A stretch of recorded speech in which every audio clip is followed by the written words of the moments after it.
Oliver Tambo, Oliver Tambo, Teta no Boda, Oliver Tambo, Oliver Tambo, Teta no Boda, Kulubandero Soboya, Kulubandero Sobata, Kulubandero Soboya, Kulubandero Sobata, Oliver Tambo, Oliver Tambo, Teta no Boda, Oliver Tambo, Oliver Tambo, Teta no Boda, Kulubandero. Oliver Tambo, Oliver Tambo, Teta no Boda, Oliver Tambo, Oliver Tambo, Teta no Boda, Kulubandero Soboya, Kulubandero Sobata, Kulubandero Soboya, Kulubandero Sobata, Oliver Tambo, Oliver Tambo, Teta no Boda, Oliver Tambo, Oliver Tambo, Teta no Boda, Kulubandero. But Bamzansi, Rona, we move different, we speak different, we're made different. But Bamzansi, we're brave. Not only are we a nation that appreciates those that died so that we could be born free, we're a nation that refuses to be defined by our past. But Bamzansi, we thrive. Pella, we have this ability to show utmost tenacity to achieve the unimaginable. A nation filled with innovative thinkers, generating ways to change the world and create a livelihood for fellow South Africans. We don't wait for an opportunity to knock. We're a nation brave enough to build a door using the spirit and vision of those who lived before us. But Bamzansi, we are one of a kind. We're a nation that unites and supports each other despite our differences. A nation filled with cultural richness. A nation that continues to break boundaries using our freedom of self-expression. A nation brave enough to believe in staying true to ourselves while remaining outstanding. And that's why in Mzansi, we trust. She was a nursing sister, a leader in her own right. She should not be known as OR's spouse.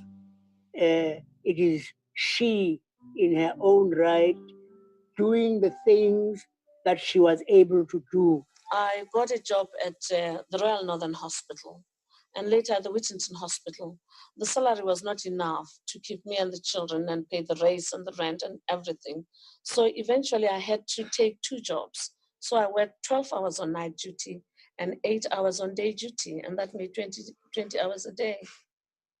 My wife remained at home for some time. Subsequently, she also came out. It was very difficult, but you are sustained by your conviction that what you are doing will yield results, that it cannot fail, however difficult it is.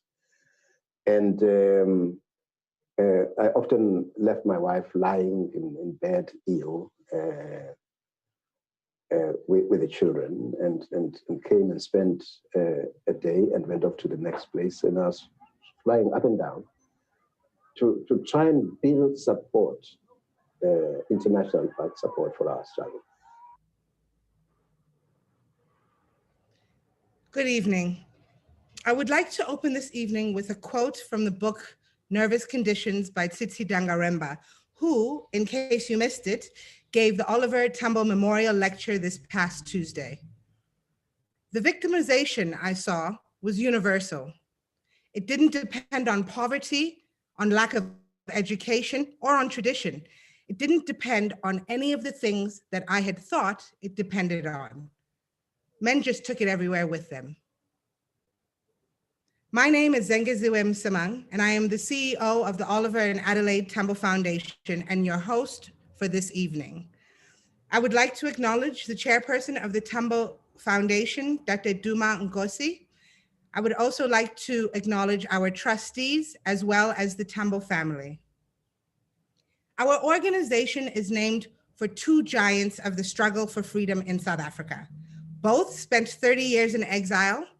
Both were activists from a very young age, and both lived in great and constant risk of their lives as a result of their commitment to seeing the Black majority of this country attain the freedoms that had been denied us since 1652. And yet, time and time again, I find myself having to point out to people that I work for the Oliver and Adelaide Tambo Foundation.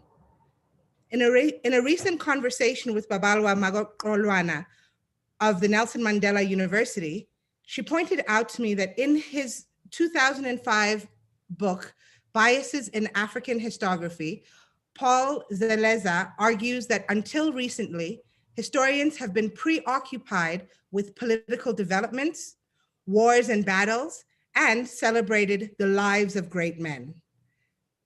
This patriarchal obsession with great men in our histories has sadly positioned women through their reproductive supportive roles. And unfortunately, Mama Adelaide Francis Tambo is no exception to this. It is our mission to right this wrong. We have embarked on a campaign to raise Matambo's profile and to teach young people about this woman who was elected chairperson of her ANC branch at the tender age of 18. Just before we went live, PUMLA and I were chatting, and she was saying how difficult it is to find any information on my Adelaide. This is exactly what, as a foundation, we are trying to rectify. That's why we're so proud to announce this evening that we have partnered with the Center for Women and Gender Studies at Mandela University to establish the Adelaide Tambo Gender Program. This program seeks to highlight Matambo's intellectual contributions in the spheres of health and gender. Work is already well underway with master's student Penelope Mahua, who is currently busy with her thesis entitled Mothers of the Liberation Struggle, a study of Adelaide Tambo, a leader and an intellectual in the South African liberation struggle. Ladies, gentlemen, and those identifying as non-binary, to give a message of support this evening, we have Ms. Sarah Mokwebo, who is a board member at the Oliver Tambo School of Leadership. Sarah is a former student activist and a Fees Must Fall leader who is currently awaiting examination in her master's degree in built environment at WITS. She holds an undergraduate degree in construction studies and a BSc honors in quantity surveying. She is the founder of a collective of women initially comprised of students from WITS University called We Should All Be Feminists. She's also the founder and curator of the book Stockfeld, a collective with the objective of promoting writings about and by Africans. Sarah, it is such a pleasure to welcome you this evening. Thank you. Good evening, everyone. Good evening to the Tambo family, which I hope is part of us. Good evening to yourself as the CEO of the foundation. Good evening to the group head for corporate citizenship at APSA. And also special greetings to tonight's keynote speaker, which I really can't stop obsessing about, Professor GQOLA. And good evening to other distinguished guests and sponsors of tonight's event. As introduced by Uzengeziwe, my name is Sarah Mokwebo, and tonight I'm here as a member of the OR Tambo School of Leadership. I've been asked to deliver a message of support. It is a very big honor for the OR Tambo School of Leadership to be a partner with the OR Tambo Foundation, OR Tambo and Adelaide Foundation, excuse me, for the anniversary lecture series. We are also partners even outside of the memorial lectures. We partner on a whole lot of other, we partner on a lot of other activities as well. I think it's worth noting that today we have Prof. GQOLA to speak on a very important, touchy, emotional topic titled Patriarchal Violence and the Inadequacy of Condemnations at this point in time in our country, where a day does not go by, and probably even an hour, without having to share a post about a woman or a child missing or having been violated or assaulted or anything related to gender-based violence. It's also remarkable that this topic is now during the month of October and not the usual month of August, where there's this tendency in this country that the only time we're going to heighten what women are going through in this country is going to be in the month of October. And on the other 11th month of the year, we're going to forget about the ordeal that you're going through. So as the OR Tambo School of Leadership, we are one of the organizations that we believe are advocating for the recognition as well as for the equality of women. And we do this in various ways. One of the many ways is, as a School of Leadership, that is, we teach a lot of courses. And one of the courses that we're busy developing as the school is called the gender module. So part of the gender module, or one of the objectives of the gender module, is to introduce all members and leaders of the ANC to gender studies and also feminism.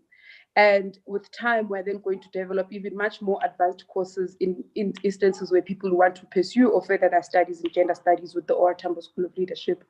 One of the other ways we also, we also advocate a whole lot of times for the recognition as well as for gender parity in all structures of the ANC, as well as in society.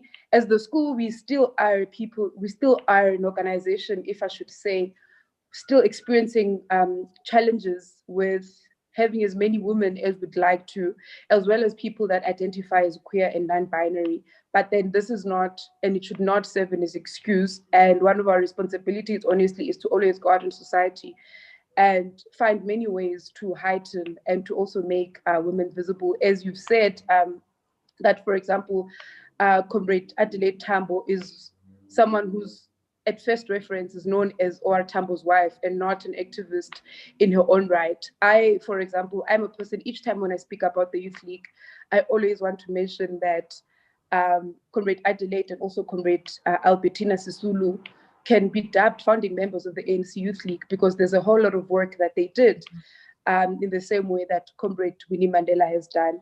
So thank you for this opportunity, and I look forward to the rest of the memorial lecture. Thank you so much, Sarah, for those words. We really, really appreciate them. And I completely agree with you about celebrating Matambo in October, or women, as the foundation we're going to be we celebrate her in October all the way through. She shares a birthday with Nelson Mandela, which makes it difficult to raise her profile on that specific day, but we are committed to talking about gender and issues of gender equality throughout the year in honor of both Adelaide and as well as Oliver Tambo. Now, for more than half of the past decade, the Tambo Foundation have been partnering with ABSA to bring you thought-provoking dialogues on issues that affect our society. We are so, so, so grateful to them for their continued support. They have been wonderful partners. So to give you our last message of support this evening, I would like to introduce to you Mr. Babongile Mandela, who is the Strategic Initiatives and Events and Engagements Manager for the ABSA Group Citizenship. In his role, he is responsible for promoting social change through convening dialogues such as this one and consensus building platforms. His portfolio fundamentally aims to promote efforts to deepen democracy, accountability, and effectiveness of public institutions. Babongile has a wealth of experience, having worked for the Department of International Relations and Cooperation, the University of Cape Town, and our national parliament. Babongile, it's wonderful to have you here. Thank you, Zeng, for such a warm welcome. Greetings and good evening, ladies and gentlemen. I would like to extend my greetings first and foremost to the Tambo family, the Oliver and Adelaide Tambo Foundation leadership, the sponsors of this event, and our keynote speaker, Professor PUMLA. As ABSA, we offer our message of support to the Oliver and Adelaide Tambo Foundation as they honor the legacy of such a towering figure in the history of South Africa, Africa, and the world. An extraordinary man who throughout his life worked tirelessly for genuine change and played a pivotal role in the struggle against apartheid. It is because of such a towering figure that young people in South Africa today are growing up in an environment where the right to participate in a democratic election is not determined by the color of one's skin, that they live in a country where political freedom, economic well-being are accepted as intrinsically linked. Program Director, in addressing today's topic, let me begin by stating that patriarchal violence is found throughout the world, and it is rooted in the patriarchal power structures that it replicates, in the structures that it enforces, and in the structures that it upholds. Patriarchy is a system of social structures and practices in which men govern, oppress, and exploit women. As we gather here today, we remember that O.R. Tambo stood up against the oppressions of millions of South Africans. He did this in a time of colonial oppression when it was not fashionable to do so. The liberation project will indeed not be complete until the last frontier of liberating the women of our country, continent, and the world from structural violence. The liberation struggle will indeed not be complete until women's bodies are no longer crime scenes. The liberation project will indeed not be complete until women's bodies are no longer objects of aggression and contempt. Program Director, I am reminded that it was O.R. Tambo in 1983 who declared that one of the fundamental tasks that this process of national liberation confronts is the liberation of women of our country from the triple oppression on the basis of their race, their gender, and their class. It is therefore fitting to gather here today to reflect on the journey that we as a nation have traveled to address the shackles of patriarchy. Professor GQOLA, we look forward to drinking from your fountain of wisdom today as we confront the issue of patriarchal violence, our role in it, and importantly, laying the foundation on how we can overcome patriarchal violence beyond condemnation. Let this gathering of mind bring hope to those who are fatigued from hearing expressions of shock and condemnation on a daily basis, with no clarity on how we can prevent such violence in all its forms. I hope that the wisdom that you are about to impart on us will allow us to see the world anew, to see more clearly the pillars that uphold the structural violence that continues to define women's lives in South Africa and beyond. I say this in the hope that each and every one of us can begin to dismantle these pillars at home, in our workplaces, in spaces where we gather, and throughout our communities. I wish you well in your address, and I, for one, am looking forward to being a student of yours today. I thank you. Thank you so much, Babongile, and thank you for reminding us all that O.R. Tambo too was a feminist. In the 10 years since we opened our doors, there have been a number of triumphs in the feminist movement.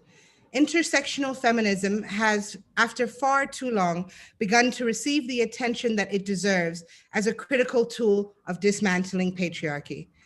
The advent of the Me Too movement has thankfully taken feminist politics to a younger and a wider audience. At the forefront of the South African feminist revolution is Professor PUMLA GQOLA. Recently appointed professor at the Center for Women's and Gender Studies at Nelson Mandela University, Prof. GQOLA is an intellectual giant whose illustrious career spans full-time academic and research positions at several South African universities and other institutions. As a gender activist, award-winning feminist, author, and full professor, PUMLA has written extensively for both local and international academic journals. She has previously been Chief Research Specialist, Societies, Cultures, and Identities Program at the Human Science Research Council and Senior Lecturer at the University of Free State Department of English and Classical Culture.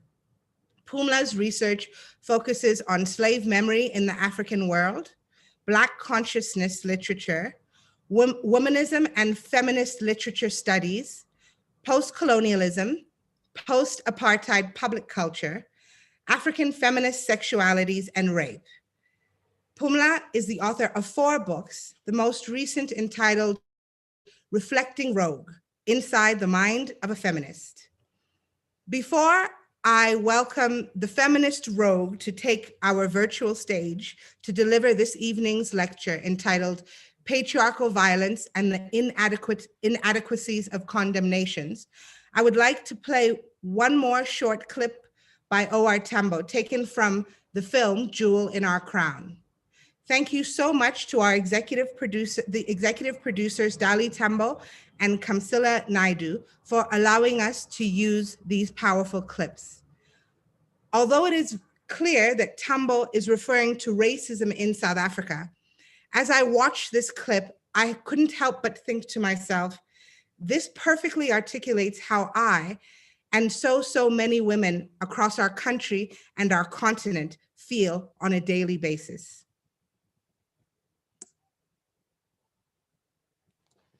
You have 12 million people in South Africa who are treated as if they were subhumans. We don't want this status. We are rejecting it entirely. And we want to be liberated, or to liberate ourselves. If nobody will do that, we will liberate ourselves so that in South Africa, I should feel that I'm a human being in that country. And I don't feel so now at all. I feel I'm a stranger, a foreigner, and at best, an animal in South Africa. This is how I feel.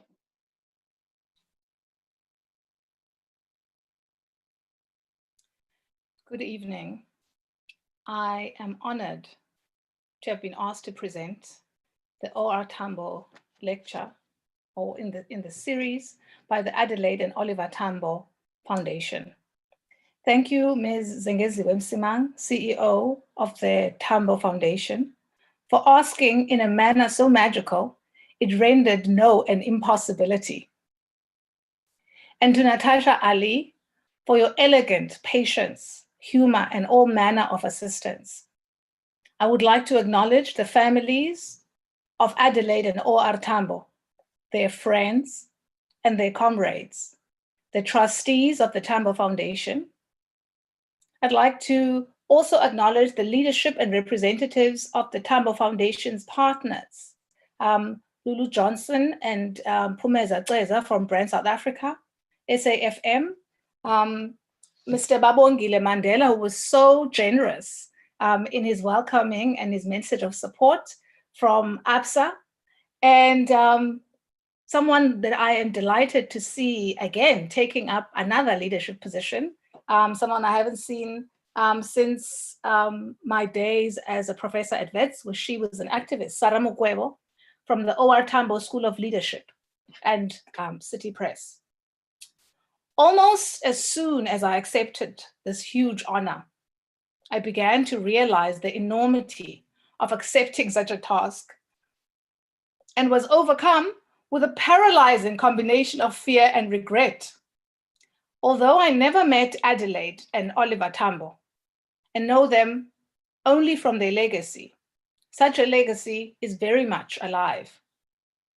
As we consume their words from a distance, and although I have read their words on page and listened to so many YouTube clips and videos of them that OR's voice is now very familiar, it is important to remind myself of this distance. As large as the name, memory and affection for OR and Matambo is in our country. To try and calm myself down, I remember the way in which my already very gentle friend, former MK combatant, Nhlanhla Mabaso's voice softens on every mention of OR, whether relating quick encounter, lesson, or anecdote. It is important to also remember that it is not only through the Tambo's words, through their intellectual and strategic leadership, that our lives are joined to theirs.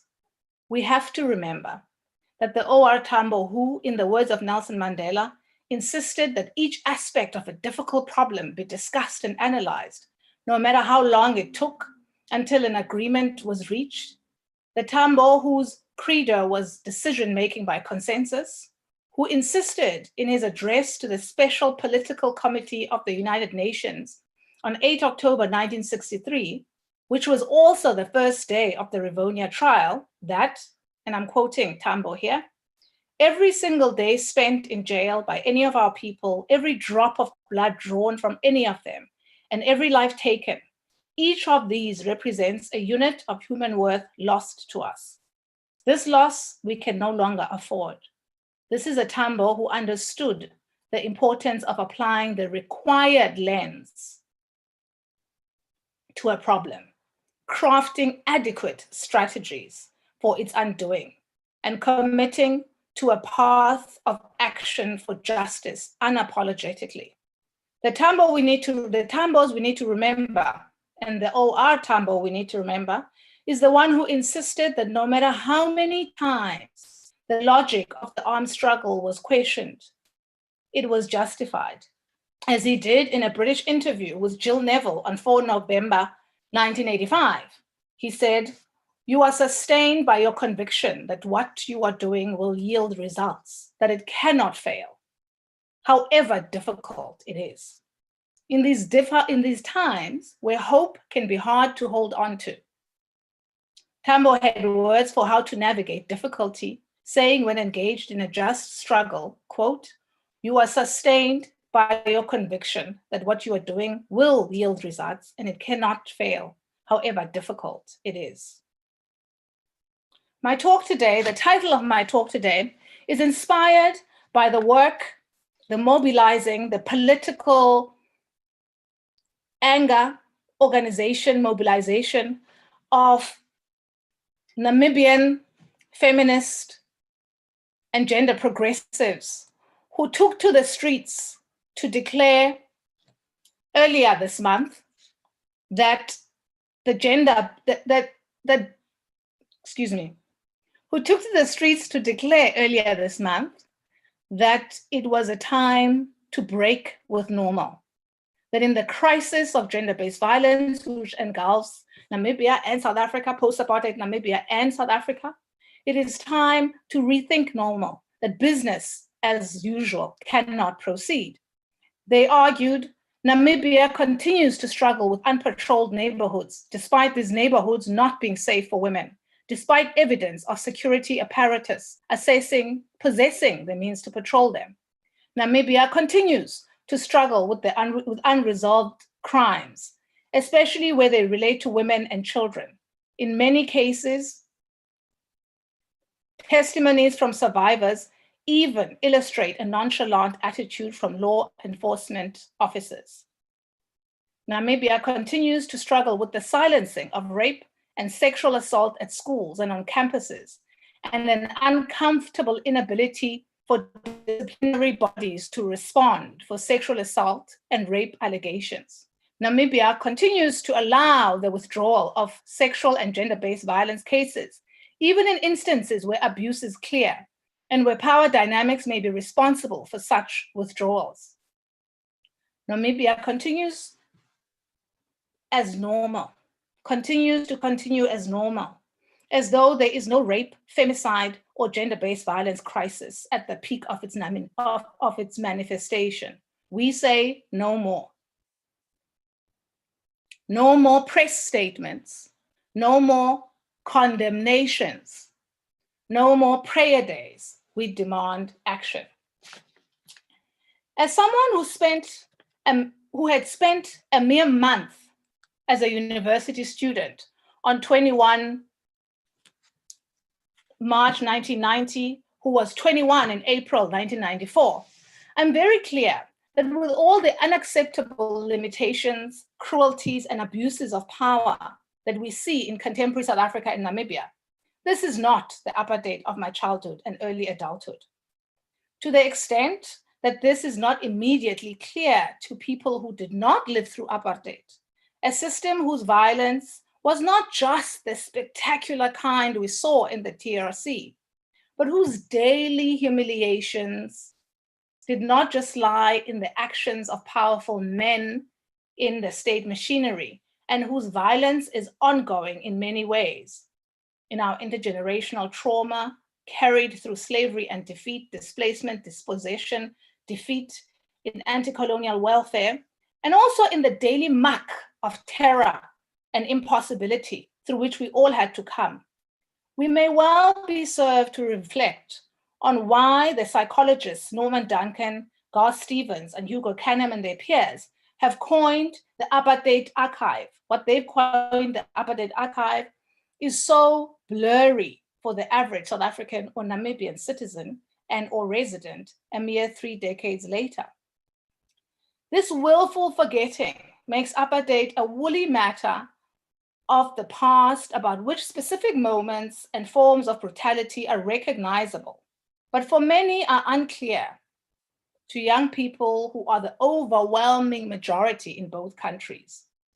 It is as though those of us who are older than 45 are frozen in time, imagining ourselves still as the majority, the same young we were decades ago. This might also explain why so many of our public representatives are nearing or past retirement. The simple truth of the matter is that the difference between a 65-year-old Namibia or South Africa and that of a 30-year-old may as well be different countries. Not in the literal sense, but in the sense of what is taken for granted, understood, assumed to be common sense. For one, may be foreign to the other. This is not a statement of disregard for older experiences or difference. It is simply an illustration of the work that memory of the apartheid archive does when unacknowledged. The foundation's work, the Adelaide and Oliver Tambo's foundation's work in keeping the work of the Tambos alive, the Tambos who dedicate their entire lives to unmaking, fighting, and taking apart apartheid in all its forms, structural violence, lies, patterns, systems of support, ways of creating knowledge and havoc, is worthy of celebration. I fear the foundation is engaged in work of reminding us where the dominant post-apartheid narrative is one of forgetting. I want to pause on the archive here for a minute, because it is very important for the dangers and crisis of gender-based violence that I'm going to start making my way to dealing with. We know that an archive is a collective of things, of papers, of documents, of memories, of songs, of stories, of dance moves. It is a collection of things, but not always things that are the same kind. Some archives are carefully brought together by archivists and collectors and studied by historians. But even when no one is carefully curating archives form. They store themselves in patterns everywhere. And this is not always a good thing. So I'm going to ask you to imagine an archive of something that can be wonderful sometimes and dangerous at other times. There are good archives and bad archives, but all of them matter. They are not always in institutions. They are everywhere in our lives. Izithakazelo, for example, are an archive, an organized, beautifully elaborate story about history, survival, travel, memory. Ulwaluko is an archive, an old specific set of rituals in a particular order, memory, meanings, and so forth. But there are also archives like the Apartheid archive, which holds a lot of trauma and violence and responses to these. Although forgetting is often presented as a logical survivor response to apartheid, a way to escape imaginatively, psychologically, spiritually, from a painful era just survived in order to enjoy reprieve and freedom. This forgetting is also damaging for a variety of reasons, some of which I attend to in what follows. To tend, which is to say to pay attention to mind the Apartheid archive, recognizes apartheid's continuing effects on individual and group functioning in contemporary South Africa.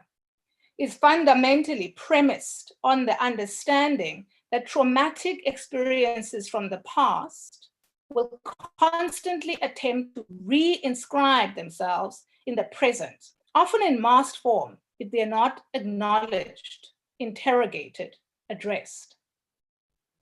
To attend to the archive, to the apartheid archive, is to recognize that just because we say apartheid is over does not mean that its effects and patterns and systems of thinking and the many chaotic, painful things it created are over. It is to understand that, in fact, when we pretend things are fine without making them so, without making them fine, they will continue to haunt us, trip us up, and we will find ourselves falling into the very same hole again and again until we understand why and how it is important to climb out, close the hole effectively, and go on a different adventure. So yes, rather than thinking of an archive as a storeroom, let's think, for the purposes of tonight, of an archive as a combination of things. For the sake of progress, let's imagine that the apartheid archive is a large soccer field-sized space with suitcases, boxes of paper, and many holes. If we just ignore this field, if we just ignore that this field also has patterns of holes, we will often get hurt. We have to do something about the holes. We can't just keep trying to walk through the field. It is the unmaking of apartheid that the Tambos were committed to. And although there are many ways in which 2020 South Africa is nothing like 1985, there are holes everywhere, especially in our thinking and our dealing with gender-based violence. And we keep falling into these holes and then pretending these are new phenomena over which we have no control. We are shocked, we condemn the existence of holes, we march against the existence, we make commitments to guard against pushing people into holes. But these holes, these archives, these patterns are productions of, they are made by the apartheid archive. And I'm sorry to disillusion some of you, but the Truth and Reconciliation Commission did not even begin to deal with the overwhelming majority of the holes where gender matters. There are obvious ways in which we live with the continuities of the apartheid archive, these holes. The apartheid spatial configuration is still everywhere, where people live, eat, go to school and church, which shops are closest to them, how far away from work they live, how they travel there and how long that takes, who still has to protest to use a beach without racial harassment, the organizing of space that have not really undergone any meaningful transformation in the 3 decades are obvious and always urgent signs of apartheid's continuities. There are also the much talked about economic continuities. Who works where? Who owns what kind of business? Who needs development and assistance and help? Whose loans are automatically approved by banks? Who is assumed and constantly portrayed as illegitimately financially comfortable? Who gets investigated in the media and constantly places accompanied for financial crimes? And who commits the same kinds of crimes but escapes scrutiny? Who's considered too young, perpetually inexperienced, emerging, in need of grooming? In some ways, these are the easier aspects of the apartheid archive that should have been much easier to fix in the foregoing 3 decades, but they have not all been fixed. There has been progress, but they remain. Then there are the less obvious patterns, it seems, that are to do with the apartheid archive. They are patterns of helplessness, even when people are in power, especially in the face of gender-based violence. The refusal to treat gender-based violence as a crisis in post-apartheid Namibia and South Africa. Although there is also a global crisis, there are peculiarities and particularities in terms of the patterns through which gender-based violence expresses itself in Southern Africa. But also the specific patterns that prop gender-based violence up, the ineffectual patterns for dealing with it. Importantly, tending to this archive, recognizing its existence is necessary if we will build a truly free South Africa, the Southern Africa the Tambos fought to realize. One of the inheritances, the holes, that form the apartheid archive are the culture of gendered fear that characterizes the lives of all women to differing degrees. The pervasive culture of unsafety, because we are targets for violence of different forms. Fear is a crucial aspect for control. Crucial aspect of oppression and of regulation. It is fear that you can be the target of a form of gender-based violence at any time. In South Africa, we often pretend that apartheid was simply a system of racist terror, whereas it was also always a violently patriarchal regime, built on centuries of competing patriarchies, each as violent as the next. We pretend that the marking, for example, of Black men as boys was not at once a system of racist and patriarchal terrorism. Yes, I know it would invert that label of terrorism and terrorist to name those who refused the fear and fought against it. But this is the manner of all brutal systems to invent. History abounds with examples. When she was 10 years old, Adelaide Chukudu witnessed a brutal racist attack on her beloved grandfather, at the end of which the violent white man involved demanded that he accept being called a boy. This witnessing, this trauma, and this rage is sometimes credited as the moment of Adelaide, later Tambo's political awakening. She was a child at 10, but Black children are not entitled to childhood under white supremacist capitalist patriarchy. And apartheid was such a system built on a colonialism that also fit this description. The man she would later marry and build a family with also understood the important role violence played in creating fear. In an interview on British television in November 1984, Tambo says something very important for imagining what he would have thought of what he could have said about the pervasive fear women live with post-apartheid, the gender terror we live with. He answered in that interview a question about whether he had ever personally been beaten, arrested, and otherwise violated by the apartheid state. A strange question, but a question he humors nonetheless. He answers by referring to the many times he was on the receiving end of arrests and random assaults, relating to a story of how he was picked up and locked up even the day before his wedding.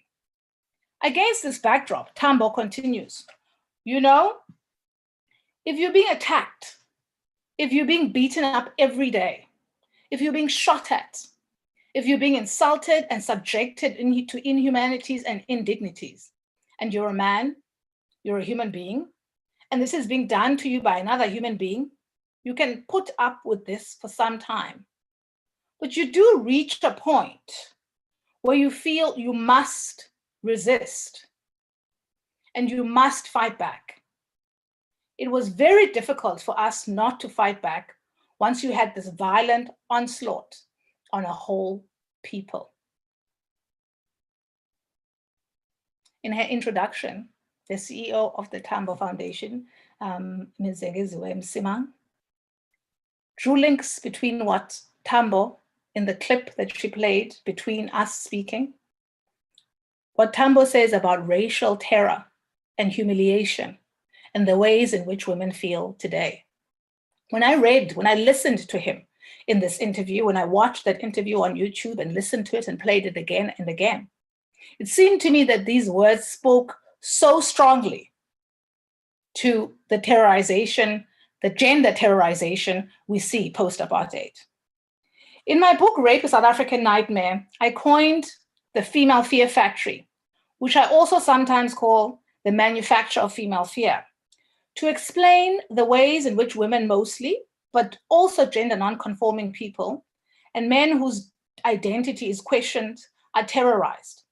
It is a spectacular series of performances where the threat of rape or other kind of gendered violence is used to keep women in check. The female fear factory works to silence women by reminding us of our rapeability. And after reading Nechama Brody's book, Femicide in South Africa, I might want to add not just our rapeability, but perhaps our killability. And therefore blackmails us into keeping ourselves in check. It also sometimes works to remind some men and trans people that they are like women, and they're also killable in the same kinds of way. The public fear that is repeatedly manufactured through various means in many private and public settings. Furthermore, in the case of rape and domestic violence, women further fear the victimization that comes from talking about these experiences. And they see evidence of the secondary victimization repeatedly in how women who do speak about the experiences, in other words, report to the police and speak out, break that silence. Women who are scared to speak out may go for counseling, but not report to the police deliberately. They pay for this choice. The statistics of the low prosecution and conviction rates in South Africa in sexual and gender-based violence crimes are a matter of much circulated public record.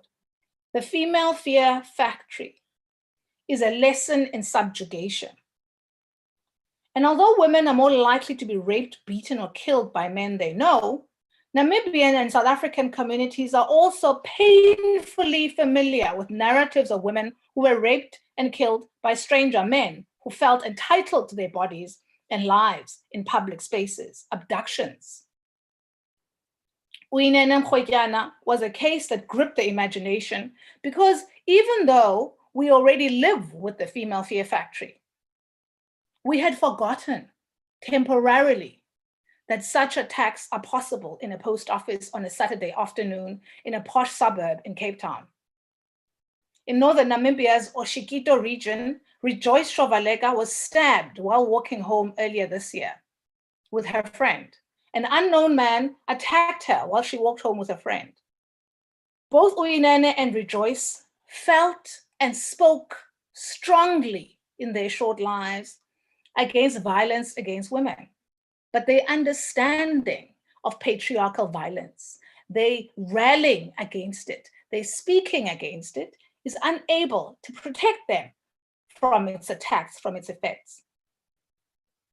Their understanding of patriarchal violence is unable to protect them. Fame did not protect Yudi Simelane, the Banyana star, who was killed and raped, murdered by men she had grown up with. The war talk and violence are woven into the very fabric of our societies post-apartheid.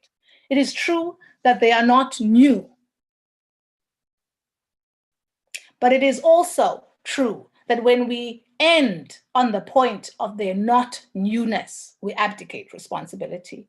We refuse to tend to the apartheid archive and the ways in which it teaches us to think about gender, to disregard gender-based violence, to disbelieve certain assertions of violence, to allow, to turn away from certain claims and entitlements to women's bodies. It is true that they are not new, although the disregard for women and all Black women makes statistics under apartheid hard to come by. And statistics only tell part of the story in any event. And as Nechama Brody warns us in her important book, Femicide in South Africa, numbers, even though we think numbers are self-evident, numbers actually need skill to interpret. We do have extensive records of the contempt with which women and Black women especially were treated and regarded by the apartheid state. the terrorization was not separate from a barrage of other insults and intrusion into all aspects of their lives. An equally important reminder offered to us in femicide in South Africa is the fact that under apartheid, domestic violence as a phrase, as a name, as a label, was impossible to report for women because legally under apartheid legislation, the category domestic violence was reserved in law to speak exclusively to politically motivated violence against the apartheid state. And so this accounts for why it appears as though there is a sudden appearance of domestic violence post-apartheid. It is that this is the explanation. The crisis of sexual and gender-based violence is real, and it is not new. It is said to stay unless we tend to it. We tend to the ways in which it is part of the apartheid archive.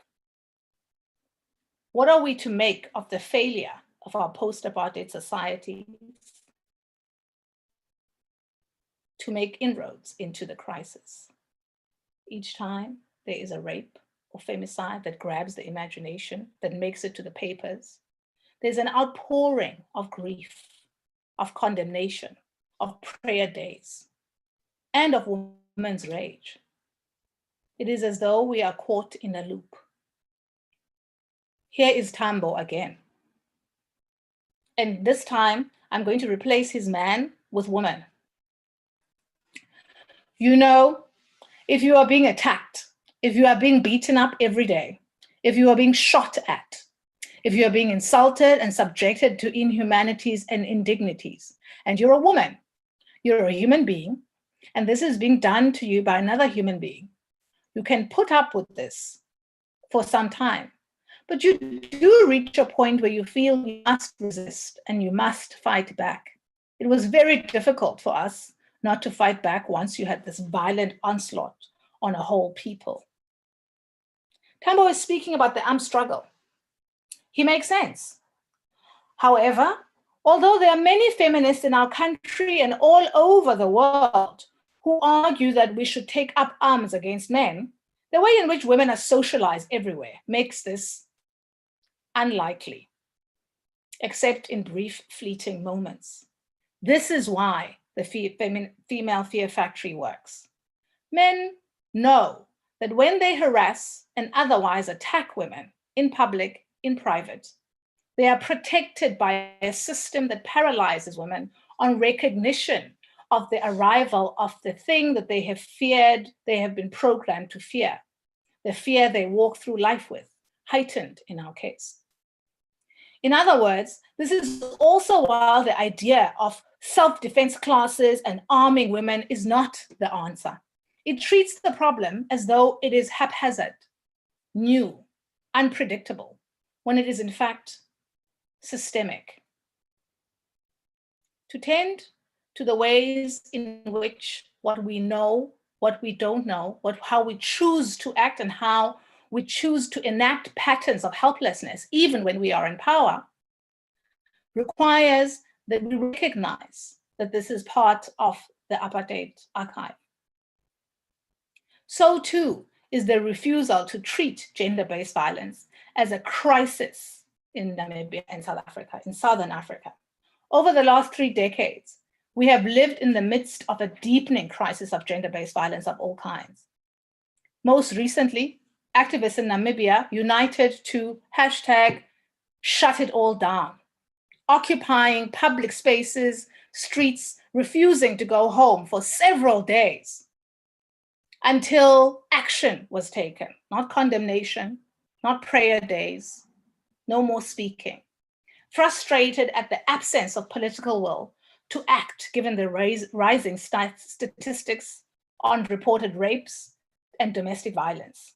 This was simply the latest in a long list of campaigns and activist strategies that Southern African feminists and other gender progressives have engaged in, like their peers in East, North, West Africa and beyond, to underscore the urgency of the problem. Although gender-based violence is not a Southern African specific phenomenon, there are many dimensions to it that are very peculiar. and that therefore requires specific forms of attention and tending to. Excuse me. However, in the main, apart from lip service and very little commitment exists to shift gender power in this part of the world. It was Tambo, according to Mandela's diaries, that insisted that as resistance to injustice, South Africans needed to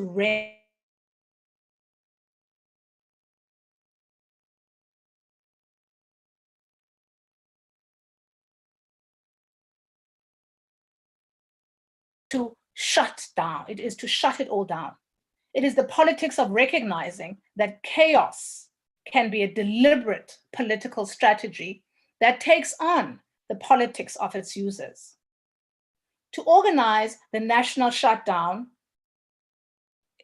3 years ago now in South Africa is to gesture at ungovernability.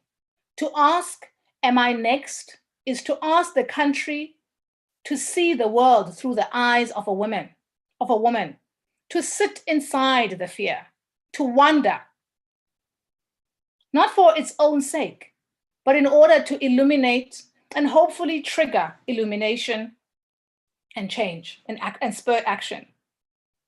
The crisis is real. And we have to recognize that failure to attend to this archive is not just negligence, but it is irresponsibility. It is complicity, because it allows these patterns to remain unattended to.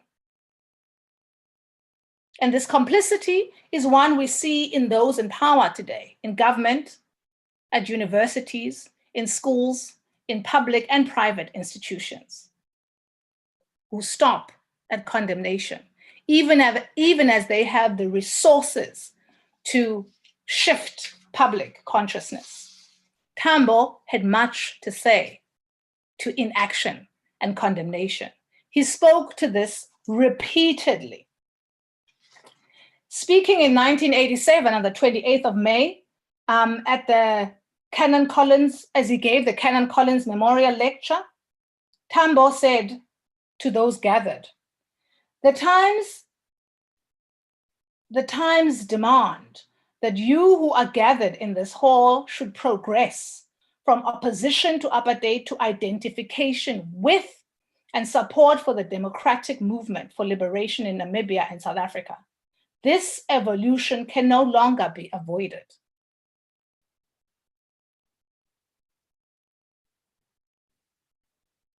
In the same year, he had told the Olive Palm Memorial Lecture Hall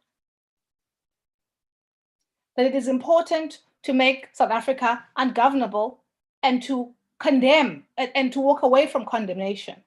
He had said,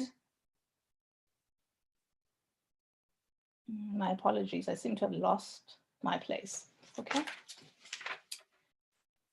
We would strongly recommend that this committee, in its search for the modes of action against apartheid, should give a substantial share of its time and energies to a considerable consideration of the means by which accomplices who merely condemn can be made to reconcile their public protestations with their deeds or non-action. For it would be dangerous, even if it were possible, to continue pretending that the joint condemnation of apartheid by its opponents and ardent supporters is sufficient to dislodge a system. He says much more, but I will not read all of the times. But certainly Tambo's speeches, at memorial lectures in front of the UN Committee for Political my apologies. Okay. He repeats this intolerance for mere condemnation. Let me return to the Fear Factory. In 1997, in 2017, one of my students invoked the female factory in a class discussion by declaring that morning, quote, by the time I arrived for this class at 9 a.m., I've already fought 100 wars. This was a Black woman born post-apartheid. a student at the prestigious University of the Witwatersrand in Johannesburg, where I was full professor at the time. It was a literature class discussion on a topic I can no longer recall. When I invited her to expand on this statement, she articulated her multiple encounters with the female fear factory. Walking from her parents' home to take a minibus taxi, several men had commented on her body and tried to get her attention in a manner that suggests sexual interest, but really communicates not entitlement to her body and the exclusion from ownership of public space. More recently, Koketso Moeti wrote a column for the Mail and Guardian about how both verified data and straw polls show the pervasive nature of fear by women in public. She writes, in a popular Twitter thread, a social researcher informally ran a poll asking people to share what they do to avoid being sexually assaulted. All the men responded with different versions of nothing. We do nothing to avoid being sexually assaulted. Whereas women listed very specific actions they take daily, such as holding keys as potential weapons and feeling uncomfortable when strapping children into the car seat. What should be ordinary tasks in adult life, such as getting repairs done or having something installed, easily became very complicated because of the risk that goes with it if you're a woman. Moeti's words underscore the centrality of fear in women's daily lives. The women who responded to the poll surfaced the manner in which fear shapes even mundane decisions in their lives and the ways they have to proceed with the assumption that they will encounter some form of harassment. The stark contrast with the men who responded, who were all South African men who responded to the poll, points to the manner in which fear operates differently in the lives of men and women. It is not that patriarchy does not brutalize men, merely that it terrorizes women all the time. And the female fear factory is woven into the very fabric of women's lives, because women are always in the process of being made and kept docile. Many women also constantly exceed this category. Those of us who are feminists deliberately escape and break parts of patriarchy. Patriarchy may be hard work for all people, but as feminists, we are determined to wear patriarchy out. Street sexual harassment often pretends to be appreciation and complimentary, but its targets see through this lie and understand the intrusion and menacing effects of forced attention. It communicates clearly that they are not free to walk about in public, that they are not safe, that public spaces, that South Africa, that does not belong to them. Indeed, to step out in the public space between her home and her university requires that my student daily prepare herself to walk through threats in ways best suited to keep her body unharmed. This steeling of the self is recognition that there are no guarantees to safety. It is daily confrontation and defiance of the female fear factory. In a sexual harassment of working women, Catherine McKinnon long ago called this violence presenting as sexual play the eroticization of women's insubordination. She was writing about the workplace sexual harassment, but it works here too. In that same book, she also suggests that inequality is built into the social conception, into the very social conception of female sexuality, of masculinity and femininity, of sexiness and heterosexual attractiveness in one of many important questions that need constant interrogation. In South Africa, when we routinely speak in anger against sexual harassment, we are told that it is the performance of desire and appreciation of an old kind, reminded of older times where this public approach by men was the equivalent of courting in previous centuries. This reminder is patriarchal correction. It is an attempt to read against ourselves, to be complicit in the eroticization of our domination. It is not a coincidence that African women are corrected through recourse to ideas of an old Africa, that we are all raised to be nostalgic for. This is violence too, because it places women outside of the definition of an old African way of flirting or public exchange. In addition to corrective, however, it is also opportunistic and a farce. Women can be harassed and still still flirt elsewhere every day. We know the difference between violence and respectful, playful approaches. And since women are not raised in a parallel universe, the men of our societies know these differences too. My student related to us that reaching the taxi rank and catching the minibus taxi comes with an additional expression of the manufacture of female fear. However, not relief from it.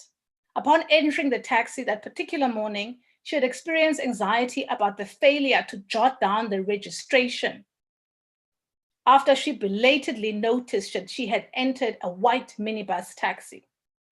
For several weeks around that time, there had been news reports in Johannesburg of a serial rapist taxi driver who continued to elude arrest with no identikit circulated to assist the public in his apprehension.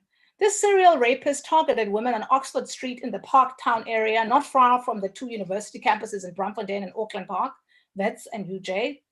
The driver's taxi route and associations were unclear in the media reports because several routes intersect on Oxford Street.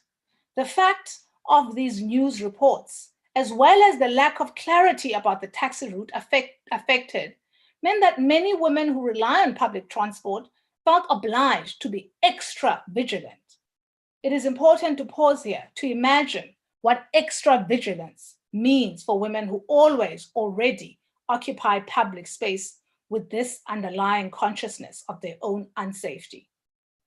It also bears noting that while we are all preoccupied with the minibus taxi driver rapist that month, we are always preoccupied with some version of male violence. Some weeks, we have a specific predator on the loose that has made the headlines, and others we do not. However, being constantly bombarded with this kind of information means that vigilance is a permanent state of being for South African women.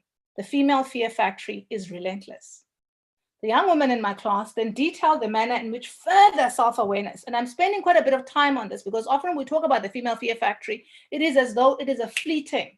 It is in certain spaces and not in other spaces.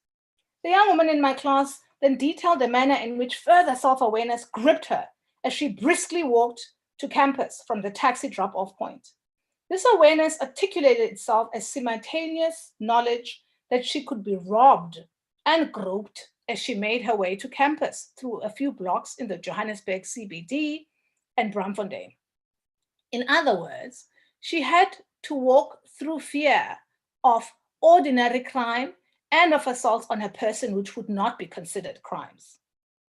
The wars my student had waged in self-defense by the time she arrived for her first class at a prestigious institution are not left at the entrance of the campus once she has swiped her way and taken a place in the comfortable, air-conditioned room for intellectual pursuit. Her arrival, participation, and excelling in this class are always colored by the experience of being terrorized. Like the Saudi women that we read much about, who took to driving in defiance when there was a driving ban in their country, she had to make this trip fully aware of its dangers as refusal of containment that is offered as an alternative. I will say nothing here of the violence that characterizes university campuses too. It fills me with rage to imagine what we lose as a society and a world when women are forced to excel under these conditions. What more could women like this offer us in the way of excellence if they were free to fully apply themselves under conditions of safety, that human loss that Tambo speaks about at the beginning of my lecture? Who else could we be if we did not have to surrender a part of our brains to the ever-present fear, which persists even when we make the lifelong commitment to dismantle the female fear factory, sometimes brick by brick, and other times by blowing it up. Jessica Horn's words on the body as a key site of embattlement and of contestation are particularly instructive here, with very clear connections to all three examples I've used, to the example I've used so far. In her essay, Rewriting the Sexual Body, Horn writes, our bodies are our primary means of participating socially, economically, politically, spiritually, and creatively in society. They are the beginning point of the application of rights, the place in which rights are exercised, and for women in particular, the place where rights are most often violated. The body is the primary avenue for the control, as well as the vehicle used to escape and resist in this example.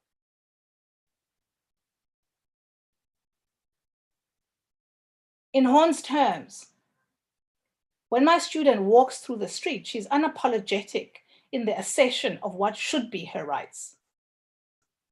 She may walk through the tumultuous terrain as threats are made directly and indirectly through comments on her body, through heightened awareness of what happens regularly to those who are embodied in a similar fashion. Yet she must walk as an exercise of a right that is not guaranteed for her on paper, but that requires daily assertion and claiming.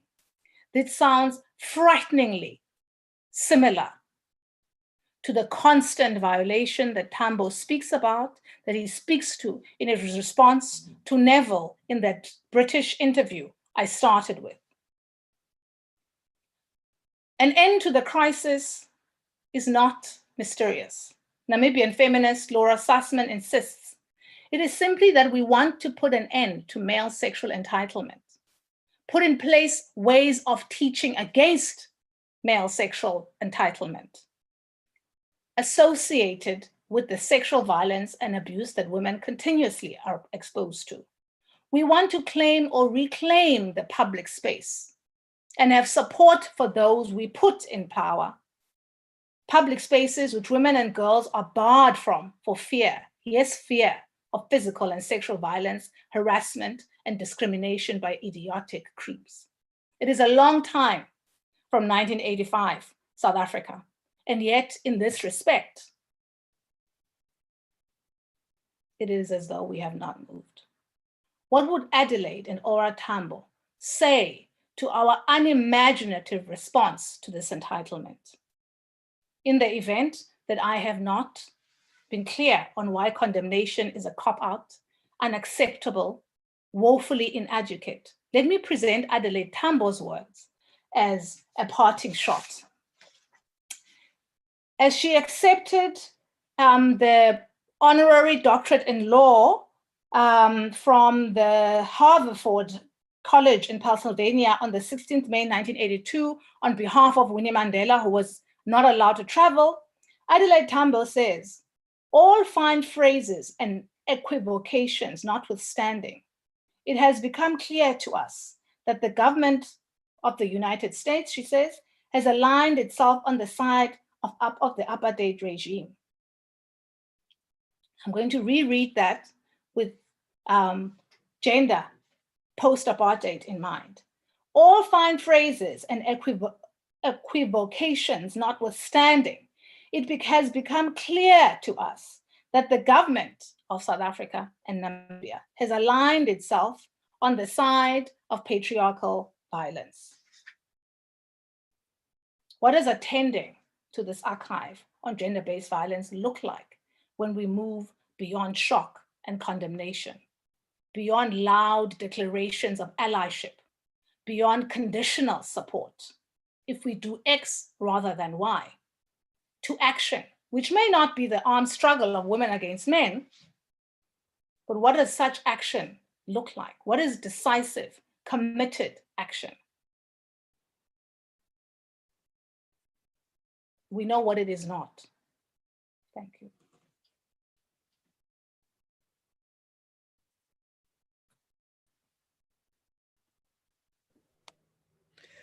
Wow.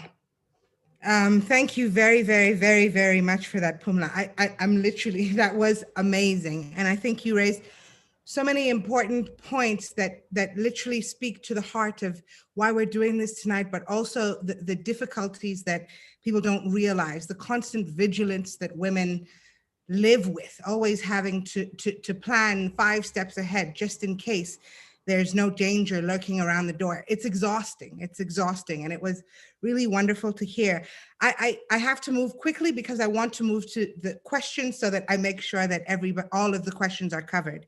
So I'm going to go straight into it and start with the question from Dorothy, who asks, hearing you speak of our experience of constantly being terrorized in visceral traumatizing ways, how do we dismantle the fear factory? Will our daughters, nieces, and nieces have to endure this terror too? Do you want me to take them one by one? Okay. I think it's... Okay. Thank you, Dorothy. I think that, thank you for that lovely question.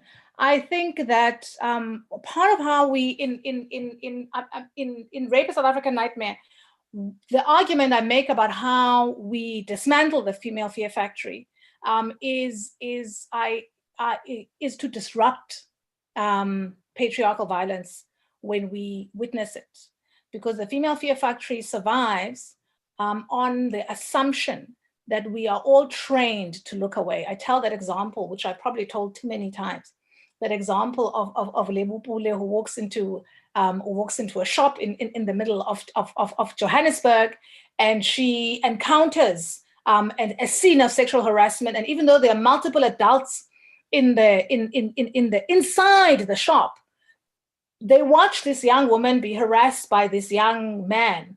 And they watch her do all the things that we train girls to do. Keep quiet, turn your body away, walk away, don't be confrontational, try to avoid, try to avert.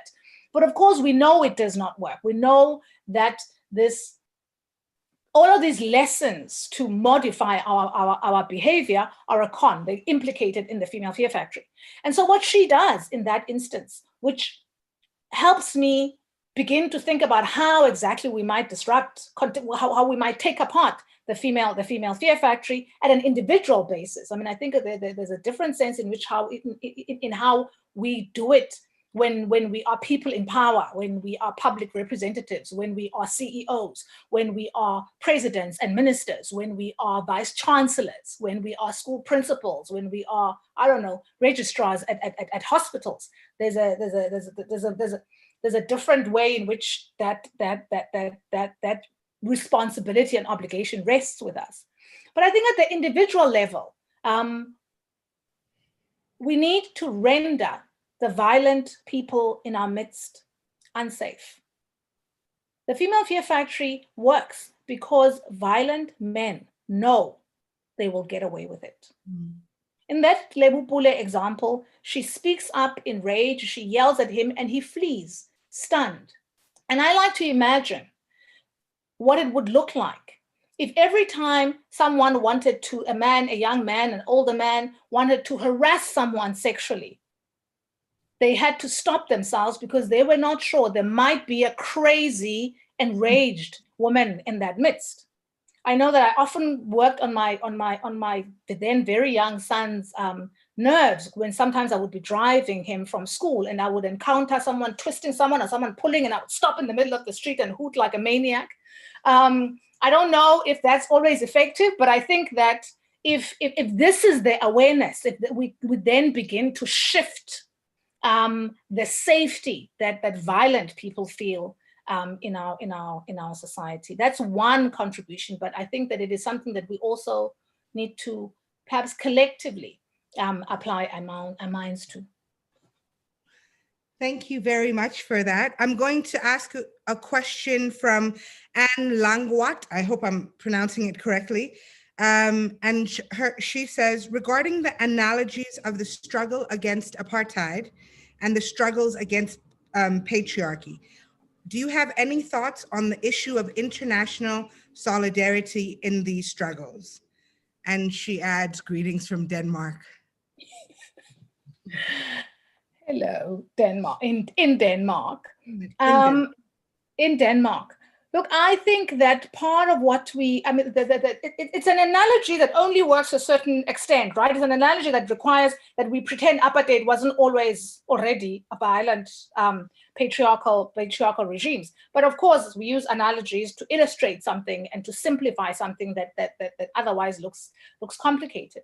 I think that the place of solidarity, I mean, the female fear factory exists in different places in the world, in a variety of manifestations. I think that certainly, I think it is important to continue to have solidarities across nationalism, because patriarchy and misogyny do not respect nationalist boundaries. I think that in the same way that we recognized in the alliances and solidarities, apartheid or wherever in the world where there is injustice, that the terms of the support need to be defined by the people in the struggle. I think that is often something that in the international feminist movement we lose track of.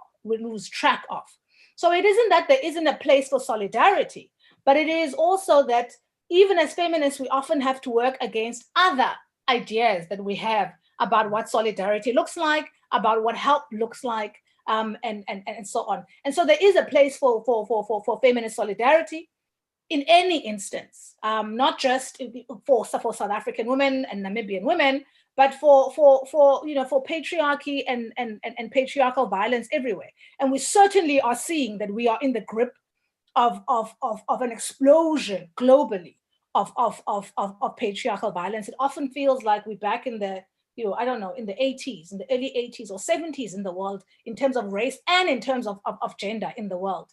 And so I'm afraid I don't have a simple answer for you, but my answer is informed by the misfired attempts at solidarity, well-intended, often between the global, like women, feminists and gender progressives located in the global north and located in the global south. And I suppose support has to be collaborative, and it has to be specific to the contents and the strategies of the feminists in the particular context. It cannot be determined from outside. Thanks. As well. I'm going to just segue straight into another question from Patiswa that speaks to this. And she had asked the question, what, in your view, has the impact of the Me Too movement been on feminism and in Southern Africa and in Africa generally? So it kind of segues there. I don't think that there has been much of an impact. I think what has happened, because these places all have incredibly vibrant, radical, anti-rape organizations and formations before the Me Too movement.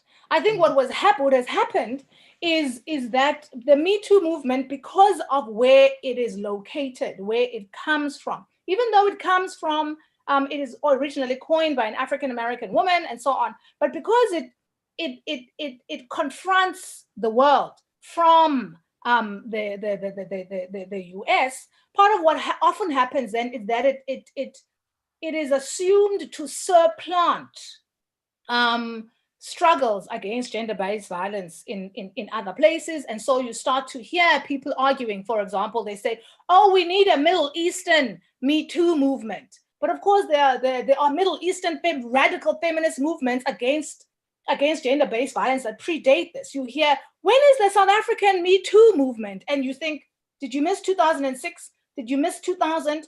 Did you miss, it's not a Me Too movement. So it's a bit of a difficult one. I suppose it links to the previous question from Anne, was it?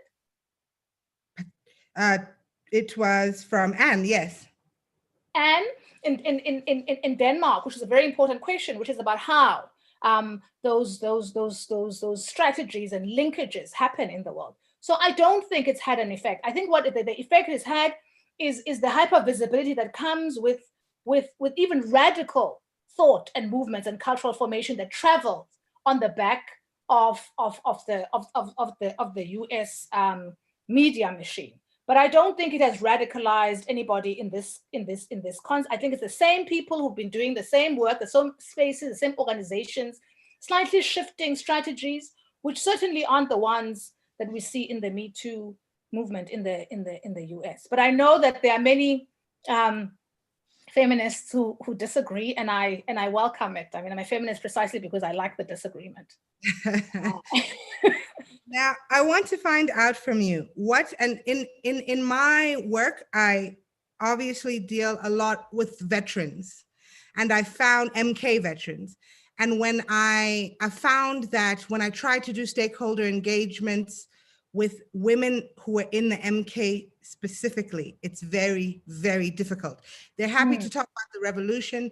They're happy to talk about being soldiers, but they don't want to talk anywhere around that. So I wanted to find out from you, what is your view of the role that women played in the MK, and how do you think that it influenced the violence we see today, or maybe just the South Africa we see today? How did it influence women?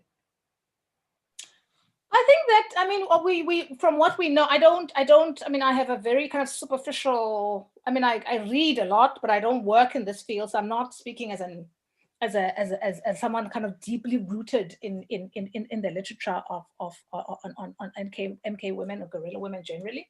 But my sense from the literature and from some interviews that I've read, as well as some of the kind of things from people like Tenju Mtinso that are in the public domain, is that, well, I mean, women were an integral part of the liberation movement in all of its parts, and that they. My understanding is that in MK they were a minority, right?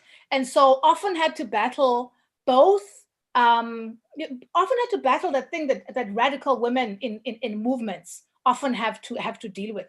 On the one hand, they have to perform radical. They have to act in ways that are consistent with the politics that they claim.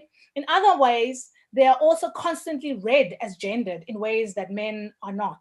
And so, of course, their comrades, some of them would have been violent and misogynist. We know that there was violence, there was sexual violence.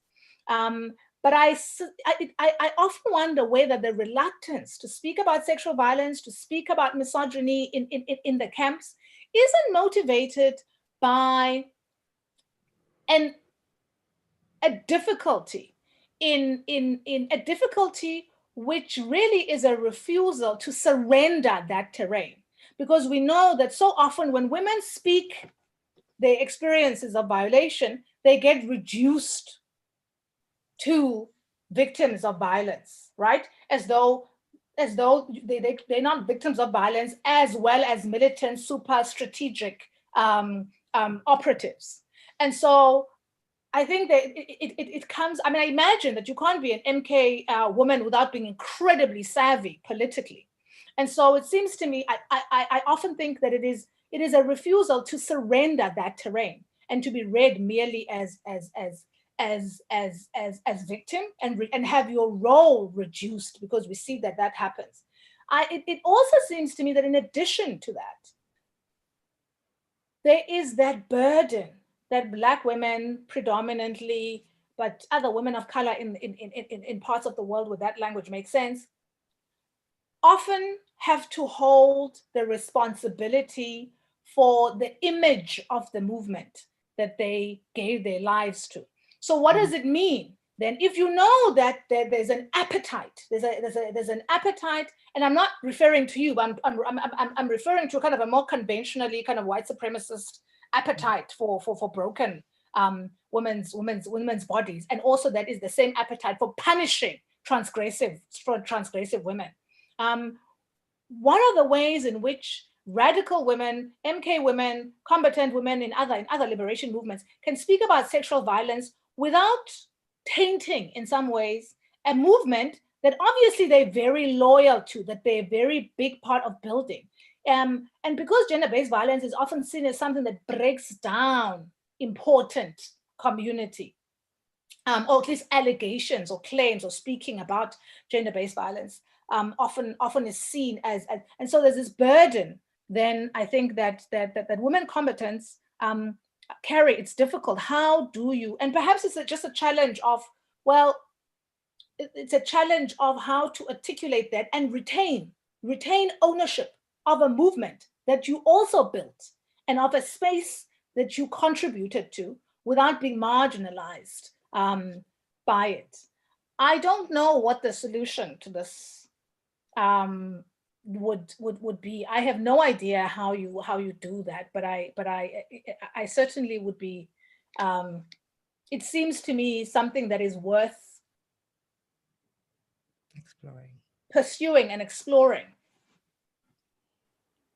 Thanks so much. I have just two more questions for you. And the one question that I had is from Mandea.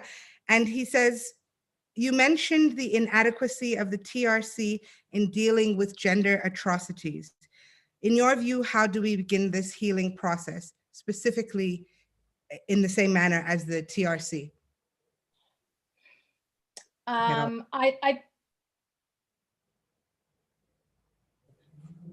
Thank you, Mandea. I think that, well, the inadequate, I think before we get to healing, there needs to be a reckoning.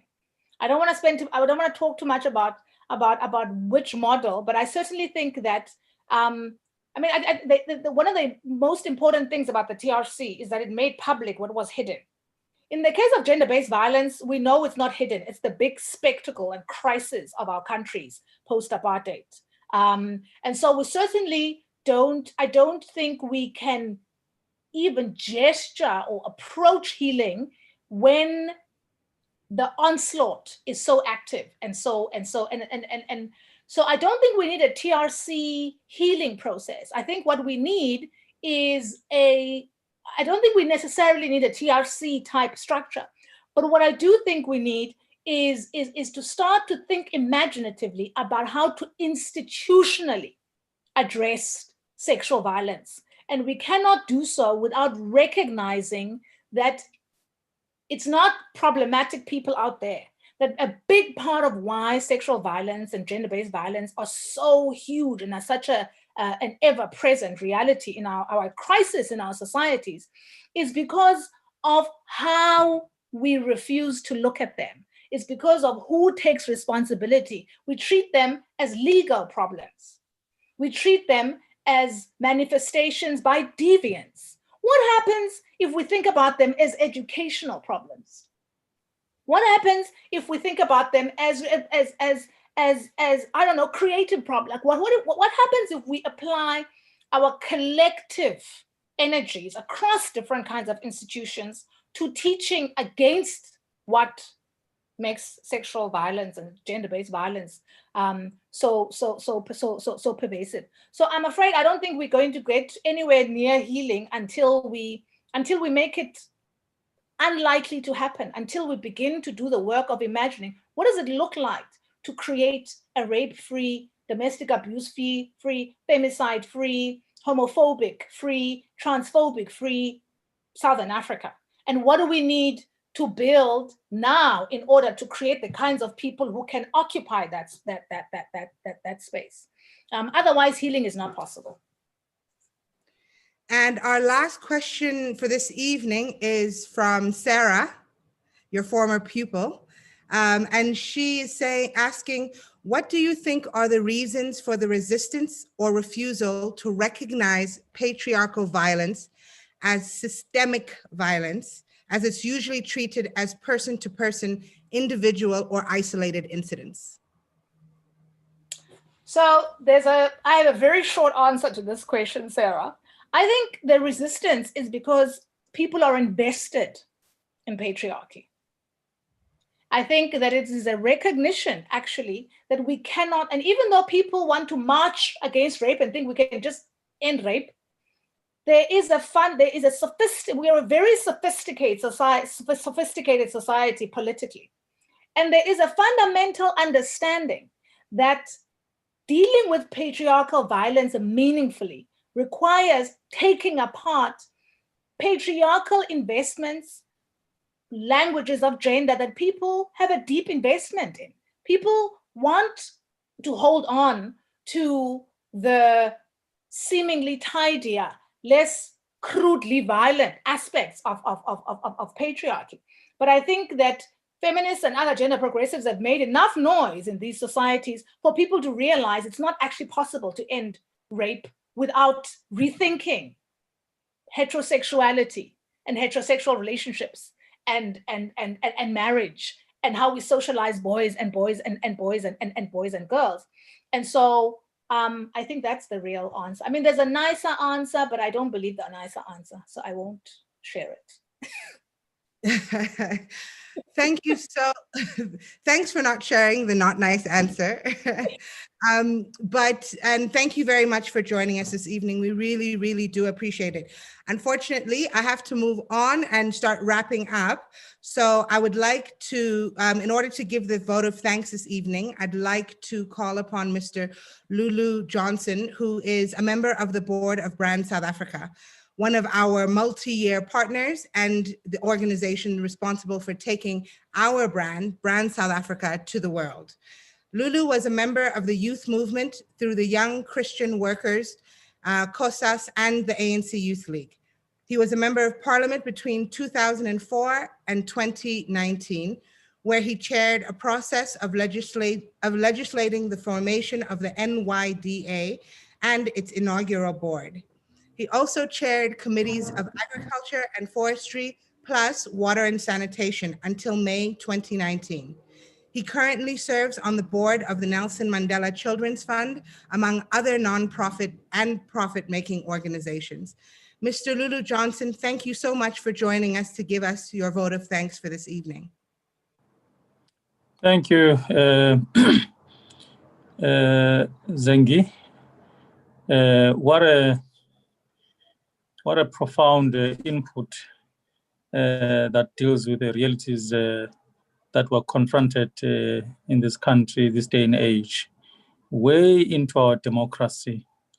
A lot still needs to be done, undoubtedly, which is quite unfortunate as we are expected to move forward. There are those within our midst who are hell-bent in dragging us backwards. Program Director, families of OR Tambo, and also Mam Adelaide Chukudu, sorry. The foundation of OR and Adelaide Tambo, youth, the future of our country, organs of people's power, government and private sector leaders, diplomatic corps, veterans and stalwarts, fellow South Africans, good evening. I greet you all in the name of Brand South Africa today, as we gather here this evening on the occasion of the second lecture in a three-part series of this year's President OR Tambo and Mama Adelaide Tambo's memorial lecture. May I, on behalf of Brand South Africa, begin by thanking Oliver and Adelaide Tambo Foundation for the opportunity to address you all here and in your comfort zones, at homes and in your workplaces. I'm honored to have witnessed today's lecture and to have been challenged by the words of Professor GQOLA, whose message can only take our country, South Africa, forward towards a non-racial and non-sexist prosperity. The lecture has been a poignant celebration of ideas of an icon of our struggles for democracy, fundamental freedoms and justice for all. President OR Tambo dedicated his life to the cause of a people's democracy and the eradication of poverty. The foundation consistently celebrates his and Comrade Adelaide's positive efforts in building a better South Africa, Africa and the world free from want and poverty. I wish to thank the Chief Executive of OR Tambo Foundation, Ms. Zangisiwe Msimang, for being such a vibrant and poised program director. You and your team have done a great job in putting together these discussions and taking it a step further by going with a series of lectures that cover various topics. Sarah Mukwebo of OR Tambo School of Leadership Your message of support was truly instructive for us to understand the role Mrs. Tambo played in the liberation of our country. Understanding the importance of establishing and maintaining relationships with one another is critical for the success and survival of South Africa's nation brand. It helps to generate alignment with our stakeholders, who include key government departments, private sector, and the organs of people's power. Babongile Mandela of APSA raises sharply as a gender activist a need for men to join the struggles against gender-based violence and femicide. South Africa and the world recognize Professor GQOLA as a critic, a non-racial activist, and a progressive feminist. You are an intellectual giant whose thorough articulation of social, economic, and political issues is much needed and appreciation, in keeping with the values that President Tambo and Mama Adelaide Tambo would have echoed had they been alive. Let us embrace the call made by Professor GQOLA for action against femicide and violence against gender-based violence, rather than having to complain and march and make all those noises. Ladies and gentlemen, on behalf of Brand South Africa and all partners, I would like to take this opportunity to thank everyone who joined the OR and Adelaide Tambo lecture tonight. May we carry on to affirm the spirit and the values of OR Tambo and also Adelaide Tambo. Long live the undying spirit of President OR Tambo and Mama Tambo. A luta continua. In President Samora Machel's words, in taking this matter of a luta continua forward, he raises a question, typical and critical questions. A luta against what? Against femicide and gender-based violence. A luta against ignorance. A luta against patriarchy. Thank you all and good night. Thank you so much for those words, Mr. Lulu Johnson. We really, really appreciate it, just as we appreciate the support from Brand South Africa. It has been a powerful and poignant evening. PUMLA's lecture that we just listened to was the second installment in our 10-year anniversary series. The next lecture will be given on the 30th of November by former President of Tanzania, President Jakaya Kikwete, who will be reflecting on Pan-Africanism and Tambo's legacy. As I say my farewells, I'd like to take the opportunity to once again thank all of our partners for this evening. ABSA, SAFM, Brand South Africa, City Press, and the OR Tambo School of Leadership. Thank you so much. I would also like to thank the bright young artist, Zweletu Matepa, who graciously allowed us to use his artwork of OR Tambo for all the posters in this series. You're brilliant, and I'm very grateful for that. At the Tambo Foundation, we believe that legacy is multi-generational and must be made relevant in the world that we live in today. That's why we've been working with Ubuma Leadership, a youth-led organization that recently launched the Tambo Leadership Series. This series looks at OR's leadership in a way that is accessible and relevant for the generation born post-apartheid. To watch the series and find out more about our upcoming events, please go follow at Tambo Foundation. Last but not least, the fact that the Tambo Foundation is an all-female organization is something that I believe that Oliver and Adelaide Tambo would be extremely proud of. Natasha, Nolwazi, and Butselo, thank you for all of your hard work this evening, and thank you for all that you do to honor the Tambo name. In the name of Oliver and Adelaide Tambo, I wish you good evening.